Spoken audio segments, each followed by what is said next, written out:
I hate to do it, but let's have a Christian reality check. Hey guys, it's John sitting here in my living room, and I wanted to hop on and have what I'm going to call a Christian reality check. I get messages all the time from Christians who want to call me out on my belief system, and their justifications are always like, "You're not speaking Scripture, you're not a believer," or they'll say, "Don't listen to this person; he's not a believer." I've had that one a few times. This morning, I had someone literally say, "You said Buddha and Krishna are in heaven, so you're speaking falsehoods because Jesus is the only way." Well, I wanted to come on and talk about this one in particular. One of the things that a lot of the really judgmental Christians do directly to me is they put words in my mouth that I never said. I never said Buddha and Krishna went to heaven. I said they're in the oneness of God. I never said they went to heaven because heaven is a Christian ideology. I don't believe in a heaven per se. I believe in the oneness of God. But so they put those words in my mouth to justify their position. But let's talk about their position. And I know I've discussed this before, but 30% of the world identifies as Christian. 30%. That's 70% of the world are not Christian. Of that 30%, far less than half of them are actually practicing Christians. And over the past 20 years, Christian churches have lost 54% of their congregation. And we know this is true because the churches themselves are doing studies as to why people are leaving. Baptists did a study, Catholics did a study. They're all doing studies to figure out why they're leaving. The number one answer when given what they found when they left was freedom. They all felt like they've been imprisoned by religion. The other aspect of this is that of that 15%, which I'm sure it's far less than that actually, the ones who are reaching out to say, you're going to burn in hell and you're going to do all these things, they're it's sort of hypocrisy because in their own Bible it says love one another, and you're just reaching out to judge and condemn. It also says that God is your judge, not you. You don't have the right or power to judge anyone else for anything. And that to me is what's so interesting is they're leaning into this judgmental and these biases to make themselves feel righteous or powerful. And what's so interesting, and not to say all Christians are this way, but a lot of them are.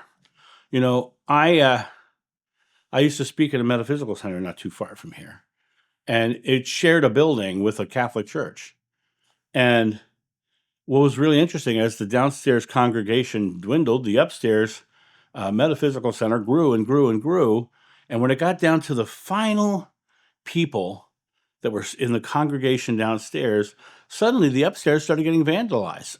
Satan worshiper graffiti painted on their walls, and it became this real vitriolic and unloving and uncaring attack on anyone who believed differently than they.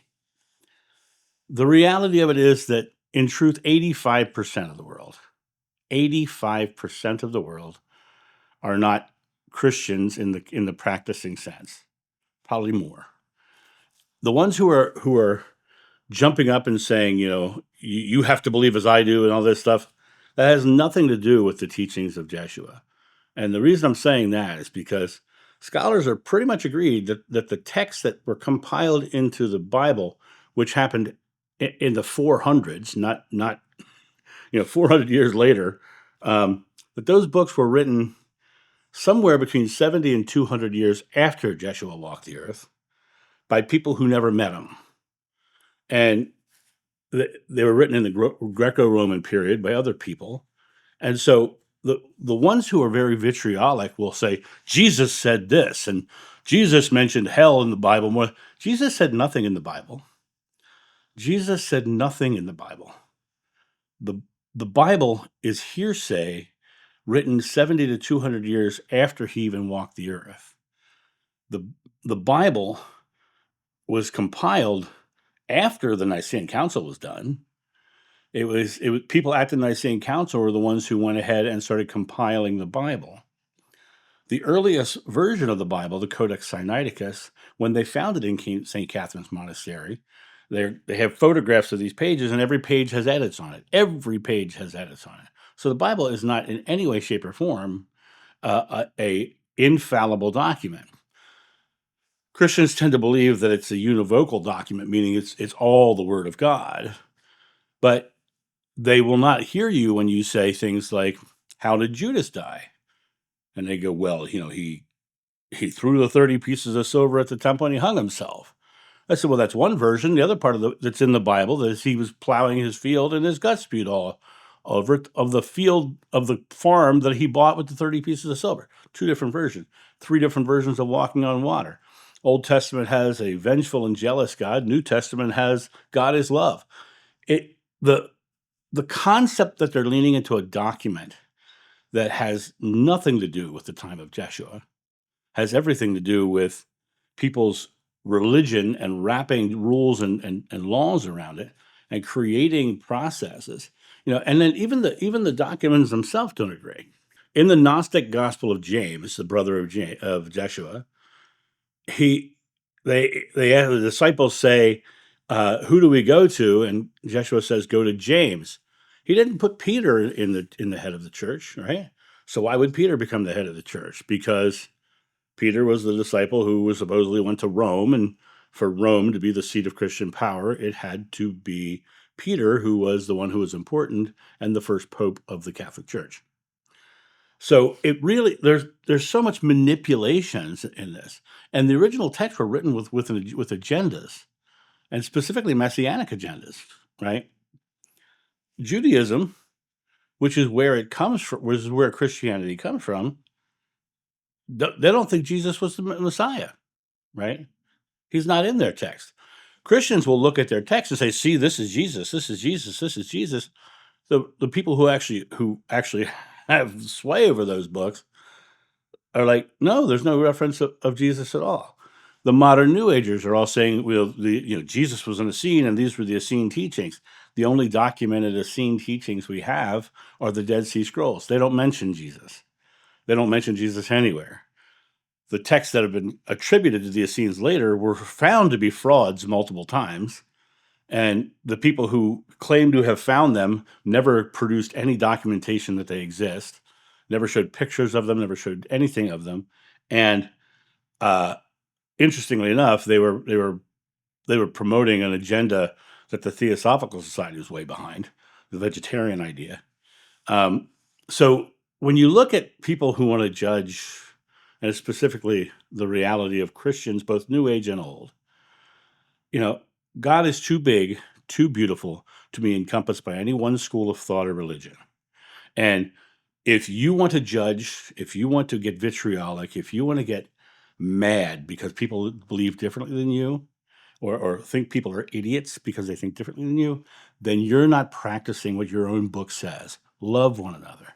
Love one another. I love every aspect of the world. I traveled through Egypt. For a month, I traveled in a country that was a Muslim country. I was treated beautifully like family by everybody I met. Then I met another American. And everywhere he went, they wanted to fight him. And why was that? Because he was a Christian who came to the Muslim country with a chip on his shoulder about being Christian. That's why that happened. He thought everyone wanted to fight him because he was a Christian, and it was just, he was having a horrible time. I was having a magnificent time being treated like family by everybody I met. So if you want, here's the reality check. You need to set down, in my opinion, you need to set down all of your judgments and biases, because your book says it's not your job to do that. And you need to come back to what the teachings say. Love one another. Whatsoever you two do the least of my brothers, that you do unto me. You need to come back to this space of realizing that love is over everything. And Buddha was a loving person, yes. And Krishna was a loving person, yes. And Muhammad was a loving person, yes. Baha'u'llah is a loving person, yes. I know atheists who are loving people. I know agnostics who are loving people. The world is peopled with amazingly beautiful people, except for the people who judge the others for not believing as they. So that's my Christian reality check. When are you going to start acting like Christians? When are you going to start acting like Jesus would like you to? When are you going to start thinking along the lines of people like Gandhi, who said, I love your Jesus. I don't like your Christians? Because it's the Christians that are the issue, not Jesus. My memories from my past life regression literally have us laughing, enjoying, and loving each other and loving the people around us, no matter who they were. Think about the Samaritan woman at the well. He didn't judge her for being a Samaritan. He didn't judge her for being a woman. He didn't judge her because both he and she were doing things on the Sabbath they weren't supposed to be doing. He didn't do any of that. He just loved her and helped her find her own power within. Why not you start thinking about loving your fellow man as opposed to having to judge and throw harsh language or vitriol at him to make yourself feel powerful? Because love is far more powerful. Perfect love drives out fear, and everything you're doing is just fearful. And that's my little annoyed video today, uh, because I want you to start loving one another. You don't have to be fearful. You can step out of that fear into a world of love and just find beauty everywhere you go, instead of judgment and hate and anger that you're throwing at 85% of the world. And that's my thought of this. You guys have a great day, and I'll talk to you soon. See ya. Bye.